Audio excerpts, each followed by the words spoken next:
অ্যানাস কিচেনে আপনাদের সবাইকে স্বাগত। আশা করি সবাই ভালো আছেন। আজকে আমি বানাবো নারকেল কোড়া দিয়ে পাটিসাপটা পিঠে।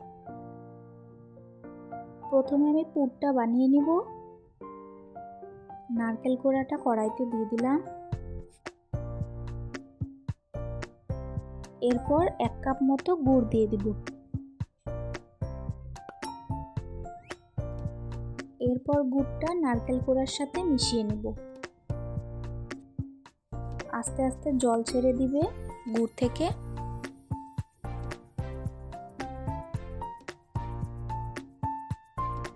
ভালো করে জলটা শুকিয়ে নিলেই তৈরি হয়ে যাবে আমাদের পুরটা।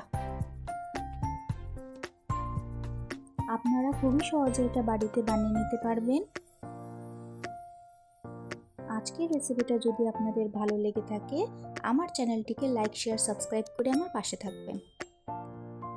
পুরটা ঠান্ডা হয়ে গেলে আমি একটা বোলের মধ্যে রেখে দেব।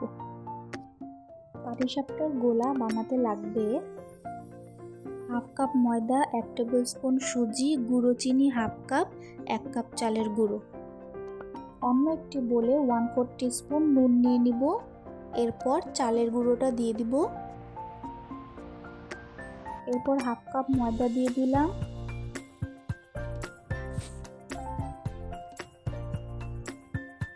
গুঁড়ো চিনি 1/2 কাপ, 1 টেবিল স্পুন সুজি,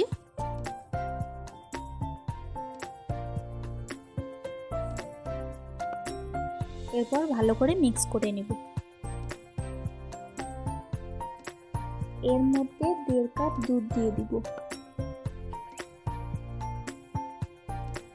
প্রয়োজন হলে আপনারা আরেকটু দুধ দিতে পারেন।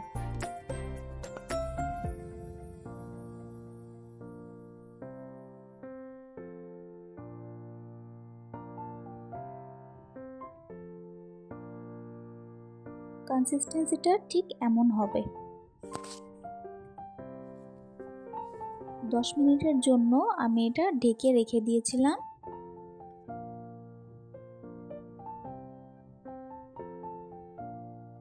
এরপর একটি ফ্রাইং প্যান বসিয়ে ঘি বা তেল ব্রাশ করে নেব।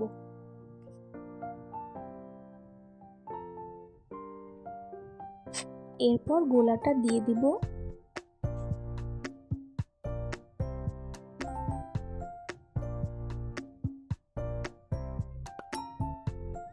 কিছুক্ষণ এটা হওয়ার পর পুরটা দিয়ে দিব।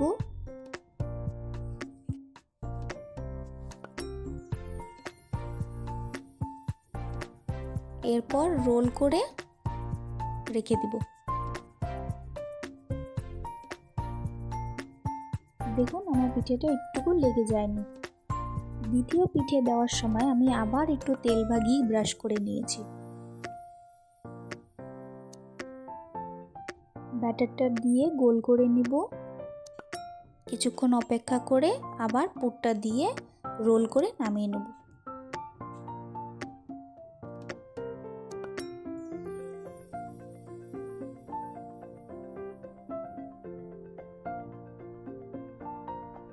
এইভাবেই সবগুলো পিঠে একে একে বানিয়ে নেব।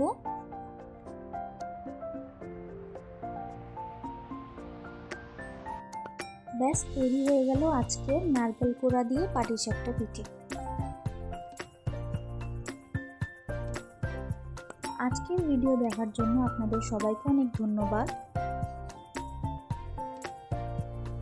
আমি একটা পিঠে একটু ভেঙে দেখাচ্ছি। দেখুন কত সুন্দর হয়েছে।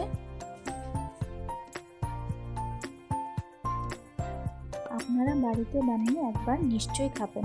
Thank you.